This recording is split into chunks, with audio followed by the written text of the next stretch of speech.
ఇంకా అమ్మా మాట్లాడదాం కూర్చో. డౌట్ లాగా ఉంటే అడగండి, పర్సనల్ విషయాలు మాట్లాడదాం, పబ్లిక్గా కాకుండా. ఇంకేమైనా డౌట్స్ ఉన్నాయా? స్టార్ట్ చేసుకుందాం. ఓకేగా. ఇక్కడ ఇంకొక ప్రశ్న నేనే అడిగి నేనే ఆన్సర్ చెప్పి వెళ్ళిస్తాను. ఏంటంటే అది, మీరు జ్యూసులు తాగండి, పళ్ళు తినండి అంటే అన్ని పురుగు మందులు కొట్టి ఉన్నాయి కదా, అవన్నీ తింటే లేనిపోయిన జబ్బులు రావా, రిస్క్ పడమా? ఇది మీరు అడిగారు అనుకుంటాను. నేను అడిగాను, దానికి ఆన్సర్ ఏమి ఇస్తానంటే, మరి ఏం చేద్దాం, ఇట్లే ఉందాం అని అనుకుంటే అట్లే ఉండే సోర్స్ ఉండొద్దు. ఒక్కళ్ళ మైండ్ మనం ఉంది, రకరకాల భావాలు ఉన్న వాళ్ళు ఉన్నారు కాబట్టి రాజీ పడుతూ జాగ్రత్తగా ఉంటాం తప్ప వేర్లేని పొజిషన్ ఉంది. అయినా దీనిలో కూడా ఇంకా ఇండియాలో ఉన్న నేచర్ మనకు సహకరించడానికి సిద్ధంగానే ఉంది. దాన్ని వాడుకోండి. ఎలా వాడుకోండి అంటే, పురుగు మందు కొట్టని ఫ్రూట్స్ ఏమున్నాయి సెలెక్ట్ చేసుకోండి. అట్లేమున్నాయండి అన్ని కొట్టారు ఇంకెక్కడ మిగిలింది అనకండి. ఎందుకంటే ఆ మాట కూడా మన నోటితో వీళ్ళు అనిపిస్తారు. ఆ టీవీలో ఇచ్చేస్తారు, పేపర్లు ఇచ్చేస్తారు, మొత్తం పురుగుల మందు మయమని రాస్తారు, కంపెనీ వాళ్ళే పెట్టుకుంటారు. మీరు గమనించండి, పురుగు మందుల కంపెనీ కాదు, పురుగు మందుల కంపెనీ వాళ్ళదే, మనుషుల మందుల కంపెనీలు వాళ్ళదే. ఇది తప్పు, అసలు ప్రజలు ఎంత ఉండాలంటే మాట్లాడేది వాళ్ళే. కాబట్టి అవి కాదు, మీరు ఆలోచించుకోండి. మీ తలతో ఆలోచించుకుంటే జామకాయ కనిపిస్తుంది పురుగు మందు కొట్టకుండా, సీతాఫలం కనిపిస్తుంది పురుగు మందు కొట్టకుండా, దాని గింజల ఆకులే కొడుతుంటారు పురుగులకి.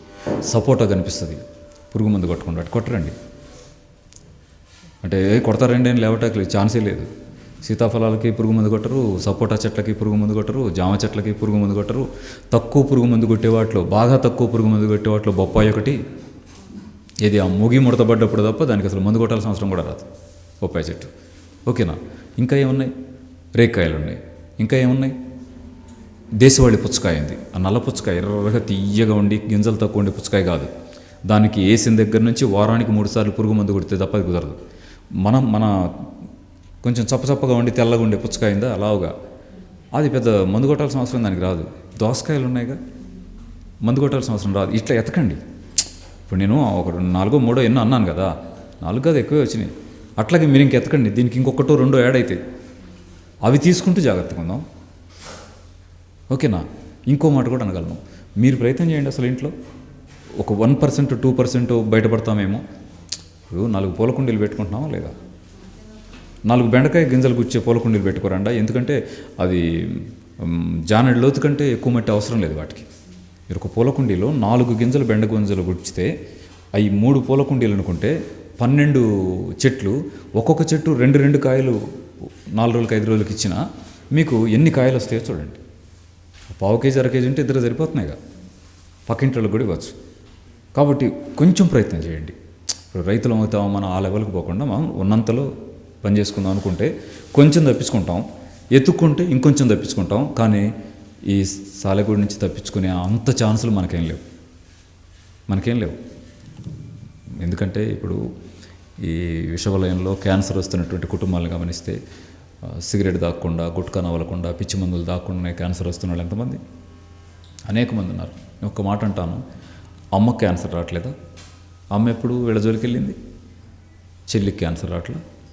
వెళ్ళండి, హాస్పిటల్కి వెళ్ళండి. ఎంత బాధగా ఉంటుందో. వాళ్ళు ఏం తప్పు చేశారు? ఇంట్లో ఉండి అన్నం తిన్నారు.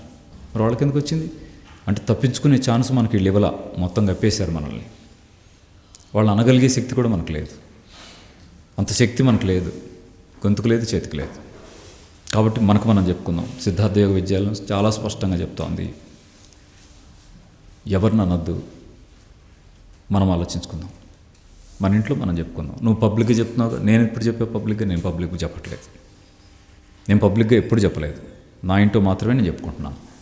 మాకు చెప్తున్నావుగా, మీరు మా ఇంట్లో వాళ్ళే, మా కుటుంబ సభ్యులే. ఎందుకంటే ఇంటికి వచ్చారా లేదా, ఇక్కడ కూర్చున్నారా లేదా? మనమే మాట్లాడుకుందాం, పట్టండి, మంచి పనులు మనం చేసుకుందాం. వాళ్ళని మనమేమనలేదు కదా. కోడిగుడ్లు తినొద్దన్నావు అంటే కోడిగుడ్లు నిషేధించాలన్నాం మనమేమన్నా? అనలేదుగా.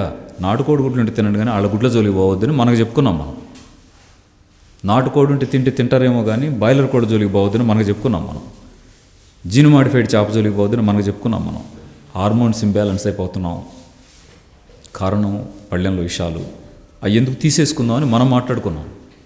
ఎవరిని మనం ఏమన్నాం? ఇట్లా మాట్లాడినా పబ్లిక్గా కోపాలు వస్తాయి. అంటే ఎవరికైనా కోపాలు వస్తాయా? మనం మంచిగా ఉంటాం మనకు కావాలా? ఆలోచించుకోండి. సర్వం మంచోడు అనుకోవడానికి అవకాశాలు ఉండవండి. ఈ అమ్మాయి ఎంత మంచిదో అంటారేంటి? ఈ అబ్బాయి ఎంత మంచి అంటారా? ఎవరంటారని చూడొద్దు. ఎవరో అంటం కోసం అసలు బతకొద్దు. ఎవరన్నా ఏమన్నా అనుకొని మనకి ఏది రైటో ఏది కరెక్టో మన మనస్సు చెప్తుంటుంది కదా, చేసుకోవడం.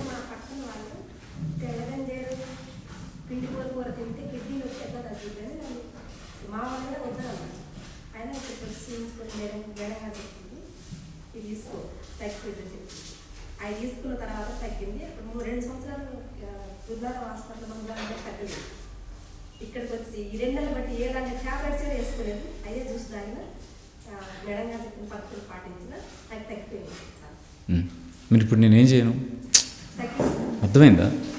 ఆవిడ వచ్చి నాకు నేను 2 సంవత్సరాలు వాళ్ళ మందులన్నీ వాడానండి. ఆయన పెద్ద మనిషి, ఆయన మందులన్నీ వాడానండి, కానీ ఇక్కడికి వస్తే వీళ్ళు ఆకు దాగమని చెప్పింది, మా పద్మ చెప్పింది, చేశానండి, నాకు తగ్గిపోయింది అంటుంటే, అమ్మ మా వాళ్ళకి తగ్గింది అనుకోనా, ఓహో మనం ఆ సబ్జెక్టుల జోలికి మనం పోకూడదు అని నోటికి మూతేసుకోనా?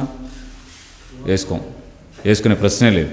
ఎందుకంటే ఆకు జ్యూస్ తాగు, మంచినీళ్ళు తాగు, కాయలు తాగు అని చెప్పడానికి నీకు సర్టిఫికెట్లు ఉండాలంటే ఎన్ని సర్టిఫికెట్లు తెచ్చుకోవాలి? ఒక్కొక్క దానికి ₹1,00,00,000 ఉంది. వాళ్ళ దాంట్లో పీజీ, ఏ ఒక్క పీజీ చేసినా ₹1,00,00,000 లేకుండా ఏ పీజీ చేయలేరు.